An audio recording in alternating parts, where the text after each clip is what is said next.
The National Weather Service in Chicago has issued a tornado warning for southeastern Cook County in northeastern Illinois, northern Lake County in northwestern Indiana, until 1:45 p.m. At 12:55 p.m., a severe thunderstorm capable of producing a tornado was located over Harvey, moving east at 35 miles per hour. Hazard: tornado. Source: radar indicated rotation. Impact: flying debris will be dangerous to those caught without shelter. Mobile homes will be damaged or destroyed. Damage to roofs, windows, and vehicles will occur. Tree damage is likely. This dangerous storm will be near Chicago, Hammond, Calumet City, East Chicago, Lansing, Munster, Dolton, South Holland, South Deering, and Riverdale around 1 p.m. Whiting around 1:05 p.m. Gary around 1:10 p.m. Owned zones, tornado warning.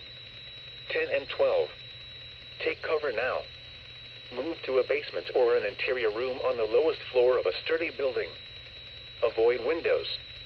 If you are outdoors, in a mobile home, or in a vehicle, move to the closest substantial shelter and protect yourself from flying debris.